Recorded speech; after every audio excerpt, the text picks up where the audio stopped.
So, Battlefield 1, eh? Who'd have thought it? A World War I battlefield. That's certainly something that I did not expect. I thought it'd either be futuristic or World War II, but World War I really wasn't on the table for me. Anyway, today we are going to be looking at what the campaign of Battlefield 1 is going to include, because whilst the multiplayer is the crux of why people are going to buy this game, the single player has been confirmed to be included with it, and I think that it really has the potential to be something spectacular.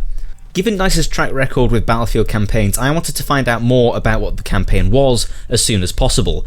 So what do we know so far? Well, not very much. We haven't had any footage or gameplay from it, or that have we know. I mean, some of the stuff in the trailer could have been from the campaign, it could have been from the multiplayer, who knows? We don't actually know anything about where that footage came from yet. The stuff that we do know is simply just word of mouth from developers, stuff that's been said on Twitter, stuff that was said on the announcement livestream and things like that. So bear in mind that some of this information may come with a pinch of salt, because we haven't actually seen any proper gameplay, we haven't had any proper solid details on what the single player is going to include. And bear in mind that we're still 6 or 7 months out from actual release, so things could change between now and then. So if we hear something from the initial launch livestream, that could be completely irrelevant by the time that it actually comes out. It was mentioned briefly in the reveal stream, they gave out a few key pieces of information, but they emphasised that they wanted to take full advantage of the World War I era. So the campaign will take players on a journey across the world. It'll let them experience the war from multiple perspectives in a range of locales. So it sounds like environments are going to range from the Western Front in France all the way over to the deserts of Arabia, where more but lesser known battles still took place. It's almost like it's exploring each sort of individual theatre of war, where each mission's going to be different from the rest of them.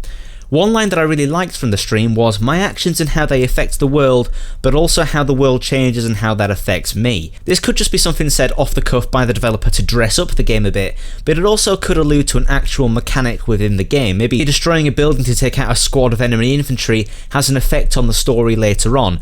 Kind of like Dishonored, where causing more chaos will affect the world around you and changes how the story progresses.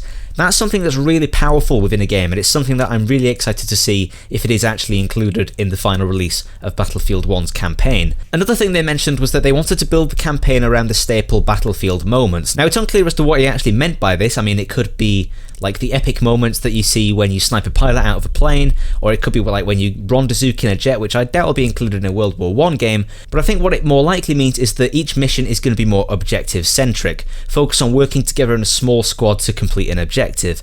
If so, then this sounds very, very promising. This is how missions in Bad Company 2 and other great first-person shooter campaigns like Modern Warfare 1 were structured, which bodes well for the title. They said briefly that it's going to tell the story of several different people and show how the world and the war affects those people and their lives retrospectively. Again, this has the potential to be very interesting and a deep campaign that explores parts of the war and looks at it from multiple angles. It could be that there's a mission per person, so for example, there could be a mission with a French soldier, a British soldier, an American soldier, a German soldier, an Ottoman soldier, etc. The point is that each mission could look at the war from different angles to provide some perspective as to what the war was like for different people of different cultures, exploring their motivations and why they fought for what they did. The more and more I hear about this campaign, the more I think about how much potential it really has, and I'm really hoping that DICE can pull it off. They did mention towards the end that more details about the campaign will be coming in the following months, so we'll probably get to hear more about it at EA Play, maybe even a gameplay trailer, but who knows. Cards are off the table here, we've got no idea what's coming, but I really hope that it's going to be something special. That's about all I wanted to say for this video. A few quick little things before I go about what's going on with the channel. We are now moving into the exam season, so if any of you out there are having exams over the next few weeks, good luck, I hope you do well. I've actually got 5 exams over the next few weeks, so time is getting a little bit, well, I say it's getting a little bit, it's actually been pretty tight for the past few weeks, and it's probably going to get even more tight over the next few weeks, so again, if you see big long gaps where there aren't any videos, that's probably that'll be why. I'm really stretched for time right now. The Sunday streams that I've been doing over the past few weeks are now going to be moving to a Saturday. That's where you're going to be seeing me stream on YouTube every Saturday, and there may also be some kind of miscellaneous streams during the week, and if I do any of them, I will announce it over on Twitter and then I will live stream it over on Twitch. So make sure you're following me over on Twitch and Twitter so you're always up to date on what's going on in terms of live streaming. I'll leave links to both of those down in the description below. Anyway, that's all I wanted to say. Thank you very much for watching. If you enjoyed, don't forget to leave a like and subscribe for more videos like this.